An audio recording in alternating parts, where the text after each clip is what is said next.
Um, I'm wondering, what I haven't heard, is there some sort of counter narrative about this Confederate flag that's that actually separates it from the history of racism and slavery in a way that is uh, convincing, or is this just a case where you have people who really feel that it would have been better if the South had won the Civil War, just holding on to their relics?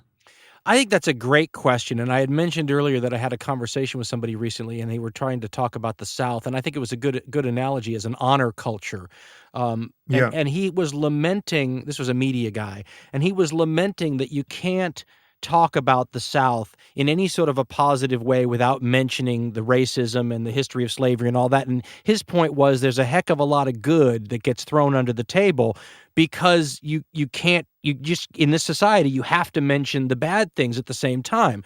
In my mind, there's the best argument in the world for getting rid of the Confederate flag, because it's just a reminder, maybe outside the South would be a good way to put it, of stuff that maybe the South would love it to let people know that they've moved past. I'm assuming they have. I'm going with that. I do think that I hear from people that talk about heritage, and I understand heritage, but this is a perfect example of what you talked about, Sam, where you can sort of make things unacceptable. I mean, I'm a freedom guy. If you want to fly and I'm sorry, Southerners, but if you want to fly a swastika flag or a hammer and sickle flag or a North Vietnamese flag when we're in the Vietnam War, I'm okay with that too. But maybe you could make it, and I'm shocked to find out that it's considered acceptable. I mean, when I see it, I do a double take and I turn my head, and I always wonder about the person who's flying it. At the same time, there's people who are very passionate about that. I mean, if I'm a black person in the United States, if I'm a person of color of any kind, it's offensive at the base level. We live in a free society, though, and I'm one of those people that believes in freedom. Now, here's the difference. You don't fly it over some state capital. I mean, I think I don't even see a gray area there. I don't know why those states have been flying it like that or getting away with flying it like that up till now. Some guy wants to fly it on the back of his truck. That's freedom. You want to fly a swastika? I'm okay with that, too. But the State House? I mean, I don't get that and never have. Yeah, that's what I'm searching for here, because it's totally clear cut from my point of view, but I'm just wondering if there's something I'm missing here, because the analogy to the Nazi flag or swastika is is there some point of view that I have not heard well expressed which makes that a false analogy? I mean, if you're going to fly the Nazi flag, or you're going to have a swastika tattooed on your forehead, you are expressing, really in the clearest possible way, an ideological commitment, and that ideology is genocidal, it's anti-Semitic, it suggests a view of history where you think you would rather live under the 1,000-year Reich than under the current order.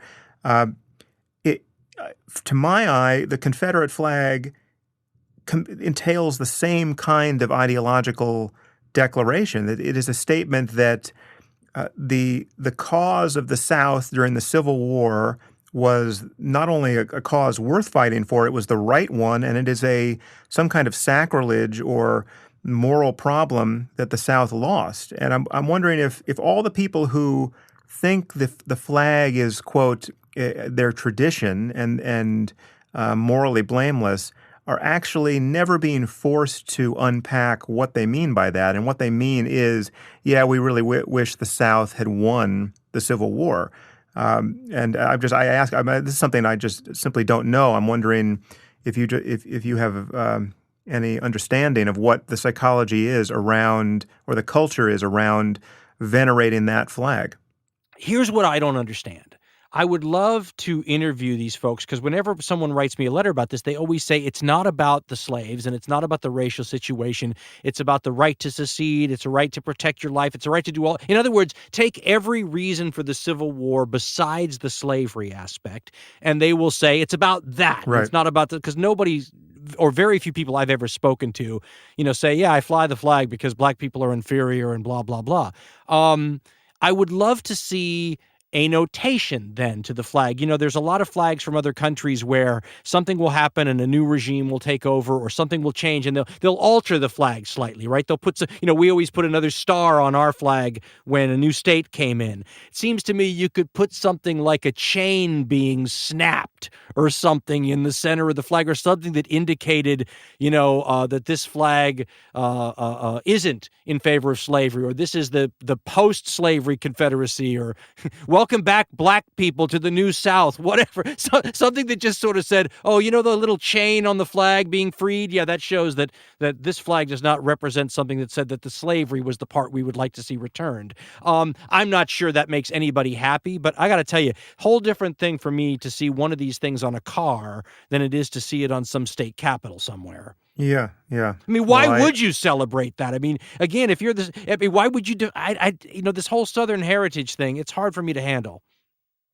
Yeah, and for many reasons that are related to what we've been talking about, that they have been an honor culture in a way that the North and the coasts really have never been, and you still show, even psychological experiments show the difference between North and South in that respect. It's interesting. I think it does seem pretty clear cut, and again, it seems like one of those moments where there's a tipping point where you think this is going to change very quickly. We've seen a tipping point on our national view of gay rights, and in a way that I don't think anyone expected 20 years ago.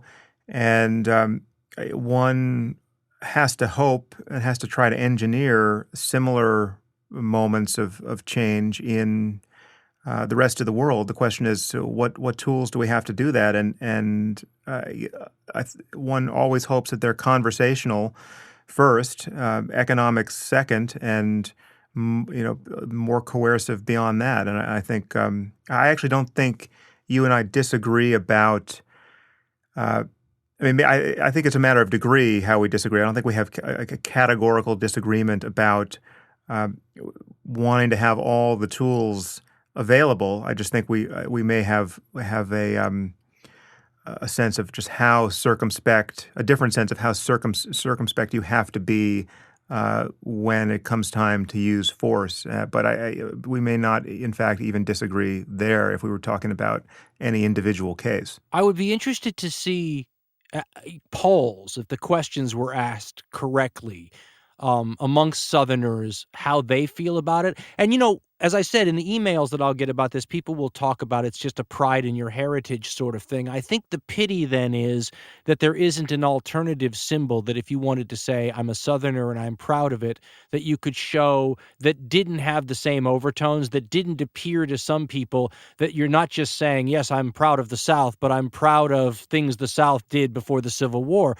I mean, the United States, for example, has a whole bunch of other flags that we've flown at one time or another, the Gadsden flag, all those kinds of things, which different people can appropriate to show, different aspects or ideas. Seems to me if you're into Southern pride, and I don't think there's anything wrong with having pride in your heritage or your grandfathers or anything like that, it's a pity that the symbol that you could use to show that has all sorts of other overtones that are not just deeply offensive, but that make people who are valued members of your community feel not just like second-class citizens, but maybe even a little afraid. I mean, who would want to? Who would want to show that in a way that took other Southerners and instead of making them feel proud, made them feel the opposite of proud?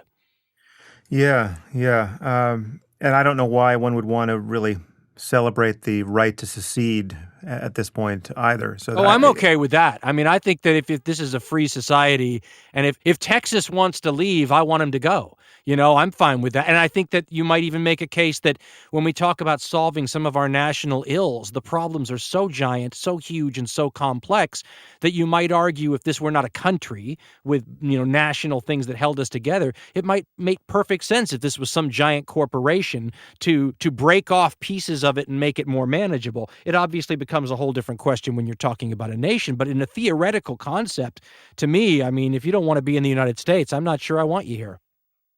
Right. Well, that's an interesting topic.